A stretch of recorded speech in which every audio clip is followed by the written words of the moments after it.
Jimmy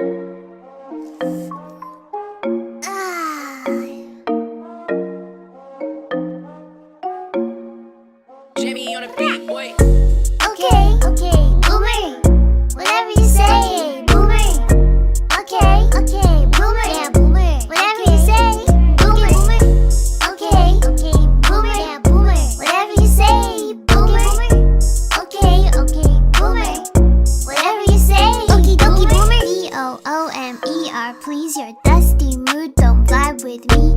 You are old and so therefore I must say 10 for dinosaur 8. Okay, boomer. Whatever you say, boomer. Okay, boomer. Whatever you say, boomer. Okay, boomer.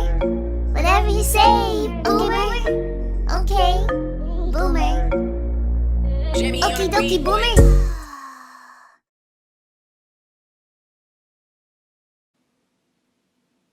So, welcome to this melt season update number 8. And this week we have 2 more weeks of volume and 1 more week of extent, so bringing them up to almost the same date, the extent and volume data. And you see those 2 new weeks for volume here, one green week and a yellow week, and you have the days of those 2 weeks up here. And the green is kind of like safe, and that's lower than average melt per day and per week. And the yellow is just above normal melt per day or week. And it's now the case that even the volume daily melt or weekly melt needs to be on a red level melt, and that's up to twice the normal melt for the past decade. So what you see here is that we had a good streak of yellow melt weeks for 5 weeks, and the last week, but with a green week in between. So we're sort of not performing in the manner that would be necessary to go to a almost ice-free, to a virtual ice-free state in September or a blue ocean event. And yeah, you see that I think almost half the days of the past 2 weeks of volume have been green, so below the average. And we're also above the peak melt, which you can see in that the second last week has higher numbers for almost all the 5 reference years here, and it goes down in the last week. So for the rest of the melt season we need red level melt. That doesn't mean that every day has to be red, but the weekly summary has to be red or higher to go to a BOE, a blue ocean event. And for the extent, it's not very different. It's a bit more colorful because the extent is sort of more superfluous, more like going here and there, and it's not really a physical object like the volume, the thickness of the ice. But for the weekly summaries, for the extent, it's like very safe yellow and green, like this. And for a number of weeks now I've said that we needed red level melt for the rest of the weeks of the melt season. But now we actually need magenta level melt, which is twice the normal melt and above, for the rest, for every week until the end of melt season.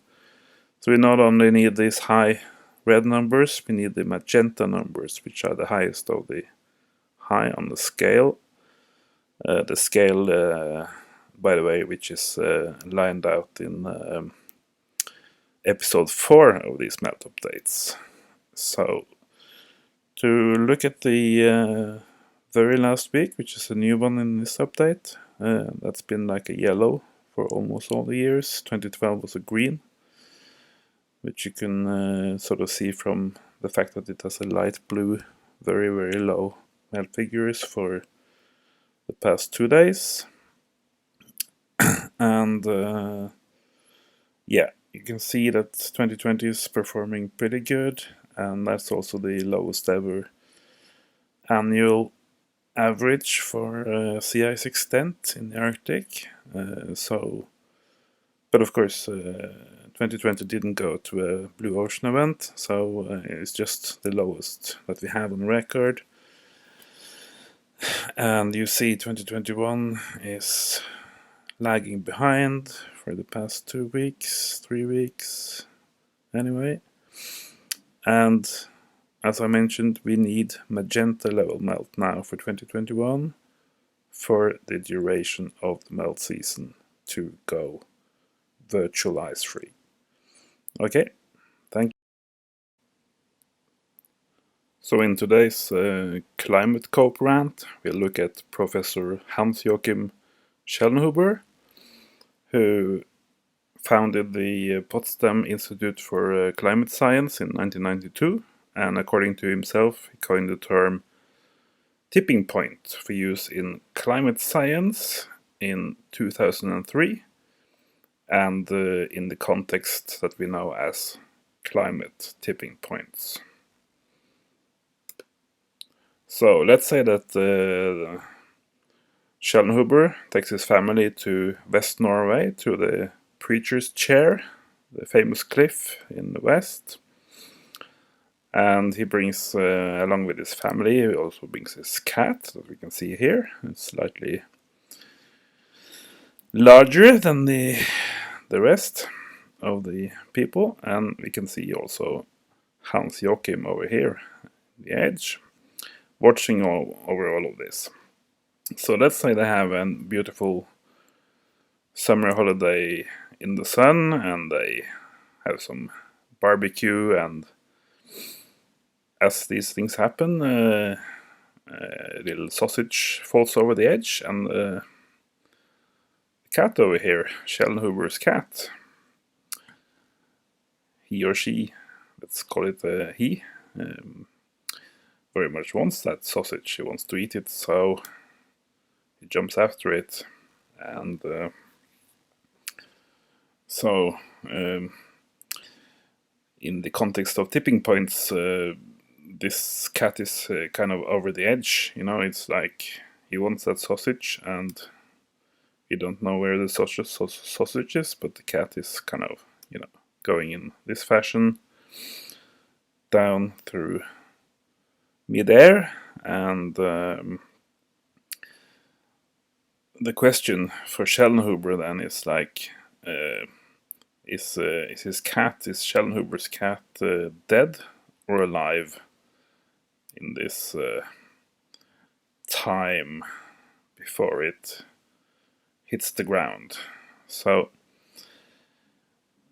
in Schellnhuber's own view, he's not really sure if the cat is over the edge. He doesn't really know if a tipping point has been crossed here. Are we over the tipping point, or is that to be determined later? For instance, when a crew finds the cat, further down below the cliff. And maybe a more realist view is that, okay, whatever made the cat jump after the sausage, it's over the cliff.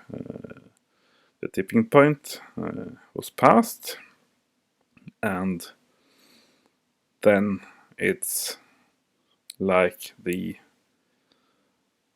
difficult consequences will follow because it's over the edge, basically, right? So you see where I'm going here. The cat fell off the cliff, and it will most certainly die. So why am I making this analogy? Well, according to Schellnhuber, praising the Paris conference in 2015, the targets for 2°C warming are adequate, and as a consequence we have a carbon budget that we can still burn in the Western world and the Eastern world and the Southern world, the mid-earth, whatever. We have a carbon budget because we don't know if the tipping points are crossed or not. So we want to avoid crossing the tipping points because they most certainly lead to a cascade of triggering other tipping points. But Schellnhuber either doesn't know or won't say that we crossed a number of tipping points already, like let's say methane, Arctic sea ice, the Greenland mountain ice, and the West Antarctic glacier mountain ice. So if these tipping points are already crossed, then we don't have a carbon budget. But that's not a pleasant thing to think about, because then we would have to immediately stop emitting carbon, because we don't have a budget. So it's not safe or wise or responsible to burn any more carbon. Or it's like Schellnhuber says, that we do have a carbon budget because we couldn't be bothered to check whether or not our tipping points for the climate are already crossed, right? So what is it, Schellnhuber? Is your cat dead or alive in midair? Did it fall over the cliff? And did the melting ice fall over a cliff? Are you telling us that's not an important question? Or, what is it? It looks like it's going, if I understand course right, it looks like this is going south. It looks like it's going, if I understand course right, it looks like this is going south. You may know him from his own YouTube channel, Going South, although he seems to be going north every time I talk to the man. That his YouTube channel, Going South. Yes. We had Jeremy. Yeah, Corbyn, everything's going south. Yeah, everything sure. is going It's all going south. south, right? Yeah. Right, it's going south, but it's not all or nothing. It doesn't mean that it goes south until everything completely vanishes. Yeah, but do you think, right? Which many people can easily say that, it's all going south. There's absolutely nothing we can do. Because the ice must flow.